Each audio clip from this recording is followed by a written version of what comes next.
નમસ્કાર વિદ્યાર્થી મિત્રો, સ્વાગત છે તમારું ફરી આજના આ નવા વિડીયોમાં. અને આજના આ વિડીયોમાં આપણે રાજ્યપાલના 25 એવા મોસ્ટ આઈએમપી એમસીક્યુ જોવાના છે કે જે તમને આગળ કોમ્પિટિટિવ એક્ઝામમાં ખૂબ જ ઉપયોગી થવાના છે. માટે વિડીયોને અંત સુધી જરૂર જુઓ. અને જો તમે આ ચેનલ ઉપર નવા આવતા હોય તો ચેનલને પણ સબસ્ક્રાઇબ જરૂરથી કરી લેજો, જેથી આ ચેનલ ઉપર આપણે સંપૂર્ણ બંધારણ ભણવાનું છે. અને જો તમે ચેનલને સબસ્ક્રાઇબ કરેલી છે તો અમારી આ ચેનલ ઉપર તમને રોજ નવા બંધારણને લગતા વિડીયો મળતા રહેવાના છે. તો હાલો અમે શરૂ કરીએ વિડીયોને. પહેલો પ્રશ્ન, રાજ્યપાલની નિમણૂક કોણ કરે છે?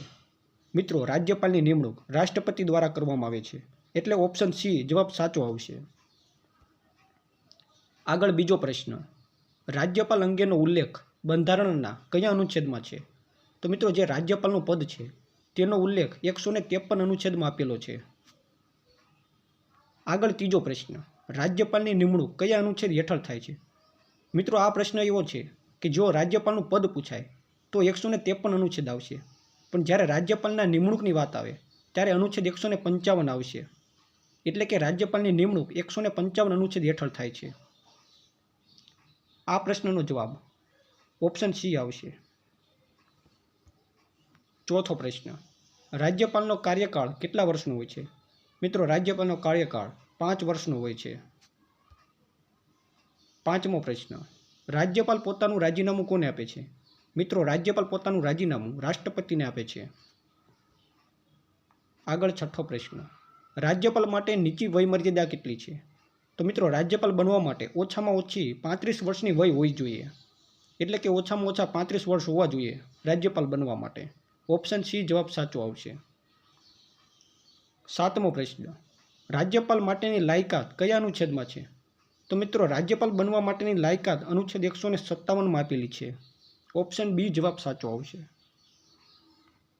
આગળ આઠમો પ્રશ્ન, રાજ્યપાલની શપથ કોણ અપાવે છે? તો મિત્રો, રાજ્યપાલને શપથ ઉચ્ચ ન્યાયાલયના મુખ્ય ન્યાયાધીશ, એટલે કે જે તે રાજ્યમાં વડી અદાલતના મુખ્ય ન્યાયાધીશ હોય તે અપાવશે. ઓપ્શન બી જવાબ સાચો આવશે. નવમો પ્રશ્ન, રાજ્યપાલ રાજ્યનો કાર્યકારી વડો છે, આ કયા અનુચ્છેદમાં છે? તો આવું અનુચ્છેદ 154માં આપેલું છે. ઓપ્શન બી જવાબ સાચો આવશે. 10મો પ્રશ્ન, રાજ્યપાલને સલાહ કોણ આપે છે? તો મિત્રો, રાજ્યપાલને સલાહ મુખ્યમંત્રી અને મંત્રીમંડળ આપે છે. ઓપ્શન સી જવાબ સાચો આવશે. 11મો પ્રશ્ન, રાજ્યપાલ અંગે મંત્રીમંડળની સલાહ કયા અનુચ્છેદમાં છે? તો મિત્રો, રાજ્યપાલ અંગે મંત્રીમંડળની સલાહ 163માં આપવામાં આવેલી છે. ઓપ્શન બી જવાબ સાચો આવશે. 12મો પ્રશ્ન, રાજ્યપાલને માફી આપવાની સત્તા કયા અનુચ્છેદમાં છે?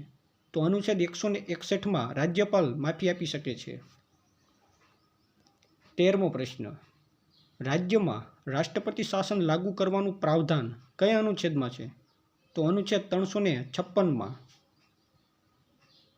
14મો પ્રશ્ન, રાજ્યપાલ કયા બિલને રાષ્ટ્રપતિ પાસે મોકલી શકે? તો મિત્રો, રાજ્યપાલ કોઈ પણ બિલને રાષ્ટ્રપતિ પાસે મોકલી શકતા નથી. એટલે ઓપ્શન ડી જવાબ સાચો આવશે. 15મો પ્રશ્ન, રાજ્યપાલની સત્તા કયા ભાગમાં દર્શાવવામાં આવી છે? તો મિત્રો, રાજ્યપાલની સત્તા ભાગ 6માં દર્શાવવામાં આવી છે. ઓપ્શન સી જવાબ સાચો આવશે. આગળ 16મો પ્રશ્ન, રાજ્યપાલનો પગાર કોણ નક્કી કરે છે? તો મિત્રો, રાજ્યપાલનો પગાર સંસદ દ્વારા નક્કી કરવામાં આવે છે. ઓપ્શન બી જવાબ સાચો આવશે. 17મો પ્રશ્ન, રાજ્યપાલ રાજ્ય વિધાનસભાને ભંગ કરી શકે છે? તો આનો જવાબ હા આવશે. એટલે કે હા, રાજ્યપાલ રાજ્ય વિધાનસભાને ભંગ કરી શકે. ઓપ્શન એ જવાબ સાચો આવશે. આગળ 18મો પ્રશ્ન, રાજ્યપાલ વિધાનસભાને સંબોધન કરે છે, આ કયા અનુચ્છેદમાં છે? તો મિત્રો, આ અનુચ્છેદ 176માં આપવામાં આવેલું છે. 19મો પ્રશ્ન, રાજ્યપાલ ઓર્ડિનન્સ જાહેર કરે છે, આ કયા અનુચ્છેદમાં છે? તો મિત્રો, રાજ્યપાલ ઓર્ડિનન્સ જાહેર કરે એટલે કે રાજ્યપાલ દ્વારા વટહુકમ બહાર પાડવાનું કયા અનુચ્છેદમાં આપવામાં આવેલું છે? તો અનુચ્છેદ 213માં આપવામાં આવ્યું છે. ઓપ્શન બી જવાબ સાચો આવશે. 20મો પ્રશ્ન, એક વ્યક્તિ 2 રાજ્યનો રાજ્યપાલ બની શકે? તો હા, બની શકે. એક વ્યક્તિ 2 રાજ્યનો રાજ્યપાલ બની શકે. ઓપ્શન એ જવાબ સાચો આવશે. આગળ 21મો પ્રશ્ન, રાજ્યપાલ કયા યાદી પર કાયદા બનાવી શકતા નથી? તો મિત્રો, રાજ્યપાલ કેન્દ્ર યાદી ઉપર કાયદા બનાવી શકતા નથી. એટલે ઓપ્શન બી જવાબ સાચો આવશે. આગળ 22મો પ્રશ્ન. રાજ્યપાલને હટાવવાનો અધિકાર કોને છે? તો રાજ્યપાલને હટાવવાનો અધિકાર રાષ્ટ્રપતિને હોય છે. ઓપ્શન સી જવાબ સાચો આવશે. 23મો પ્રશ્ન. રાજ્યપાલનું પદ કયા પ્રકારનું છે? મિત્રો, રાજ્યપાલનું પદ સંવિધાનિક છે. ઓપ્શન બી જવાબ સાચો આવશે. 24મો પ્રશ્ન. રાજ્યપાલ મુખ્યમંત્રીની નિમણૂક કરે છે એવું કયા અનુચ્છેદમાં છે? તો મિત્રો, રાજ્યપાલ દ્વારા મુખ્યમંત્રીની નિમણૂક અનુચ્છેદ 164માં આપવામાં આવેલી છે. ઓપ્શન બી જવાબ સાચો આવશે. અને છેલ્લે 25મો પ્રશ્ન. રાજ્યપાલ રાજ્ય વિધાનસભાનું સત્ર બોલાવે છે એવું કયા અનુચ્છેદમાં છે? તો એવું અનુચ્છેદ 174માં આપવામાં આવેલું છે.